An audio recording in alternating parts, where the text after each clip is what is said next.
Hello guys, 2 বছর পর আবারও উদয় হলাম তোমাদের সামনে ভিডিও নিয়ে। তো ব্যাপারটা কি হয়েছে, যেহেতু এখন আমার এক্সাম চলছে তো তাই জন্য আমি কোনো বড় ভিডিও করিনি। আর এটাও না যে আমার এক্সাম শেষ হয়ে গেছে, তো আজকে হলেই শেষ হবে। আর আজকে তো আমি খুবই খুশি, কারণ এতদিন পর এক্সাম ফাইনালি শেষ হবে। তো একদিকে আমি অনেকটাই খুশি, আবার একদিকে অনেকটাই ভয় লাগছে, কারণ আজকে কি এক্সাম আছে তোমরা কি শুনতে চাও? তো চলো তোমাদেরকে বলেই দিই, আজকে ছিল ম্যাথ এক্সাম, আর যেটা আমার মাথার উপর দিয়ে যায় গাইস। তো যাই হোক, এক্সাম তো দিতেই হবে। তো চলো স্কুল থেকে এসে তোমাদের সাথে কথা হচ্ছে। A few moments later. তো তারপরে আমি চলে এসেছি ফাইনালি স্কুল থেকে। এক্সামটা মোটামুটি ভালোই হয়েছে। তারপরে খেতে বসে পড়লাম, আর আজকে বাড়িতে হয়েছিল চিকেন। চলো এখন আমি খেয়ে নিই, আর তোমাদের সাথে একদম বিকালে কথা হচ্ছে।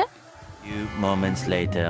তো দুপুরবেলা আমি খেয়ে দিয়ে ঘুমিয়ে পড়েছিলাম, ভিডিওটা আর বেশি বাড়াইনি। আর এখন বাজে বিকাল 4টে। এখন আমরা বেরিয়ে পড়েছি 3 বান্ধবী মিলে ঘুরতে যাবো বলে। আর গাইস, বন্ধু বান্ধবীদের সাথে ঘুরতে যাওয়া মানে কিন্তু অনেক হাসি এবং ঠাট্টা। আর ওই যে পেছনে বান্ধবী ললিতাকে দেখছে, ও কিন্তু প্রচন্ড লজ্জা পাচ্ছে ক্যামেরার সামনে আসতে। আর এক্সাম শেষ হতে না হতে এদের নাকি কথা হয়ে গেছে যে একদিন ফিস্টি করবে, তাও আবার মোমোর। তো যেদিনকে আমরা ফিস্টি করবো তোমাদেরকে দেখাবো যে সব অকম্মান ঠেকিগুলো কি কি করলাম।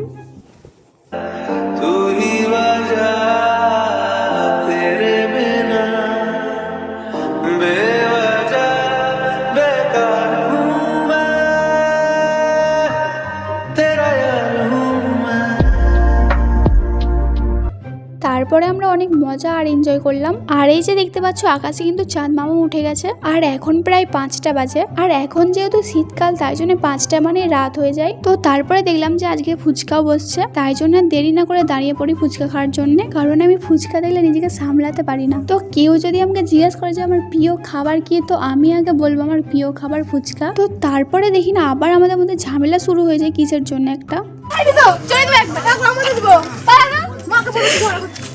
তো ওইরকম কিছুই না, জাস্ট একটু মজা করছিলাম। আর এইদিকে আমাকে এত পরিমাণে ঠান্ডা লাগছে কি বলবো। আর তারপরে হঠাৎ করে আমরা একটা ডিসাইড করলাম যে আজকে আমরা বাড়ি যাবো না, একটা বান্ধবী বাড়িতে থাকবো। তো তার জন্য কিন্তু আগে মায়েদেরকে বলতে হবে, না হলে হুট করে বাড়ি না গেলে মা অযথা টেনশন করবে। তো তারপরে ওকে নিয়ে আমাদের বাড়ি গেছি, যে তুই বলবি আমার মাকে যে আজকে তোদের বাড়িতে থাকবো বলে। তারপরে মা এখানে এই যে কি করছে, আর ও তো একবারে কিরকম করে বলছে যে যেতে দিতেই হবে, না হলে আমি এখানে বসে থাকবো।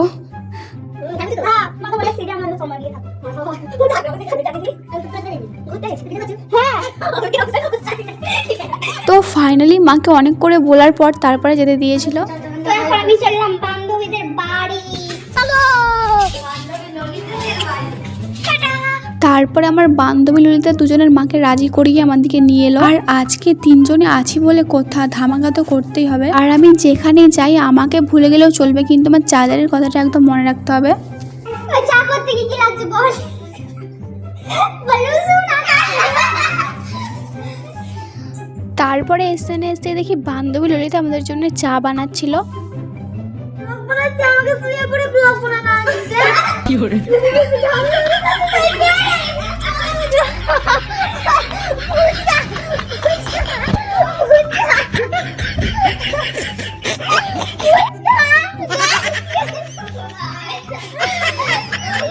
তারপরে আমরা উপরে একটু মজা করছিলাম, আর এখানে চা করছিল।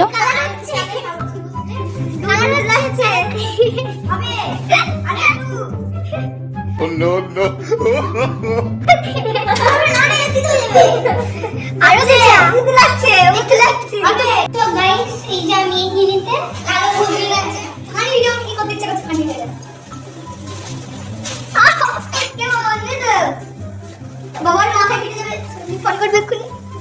গালগুলো দেখো না, লাল হয়ে গেছে। লেগেছি কি জানি দেখি হাইলাইটার করেছে, হাইলাইটার করেছে আমরা এই ছবি গাড়িতে মানে দেখো গাইস হাইলাইটার করেছে। তো আমি কিছু দেখি না, মিথ্যা কথা বলছে গাইস। দেখো আমার টিপি যে এখন চা খাবো। এই চা বাকি হাইলাইটার আছে সত্যি সিল হয়ে গেছে রে। আমার কেউ নেই।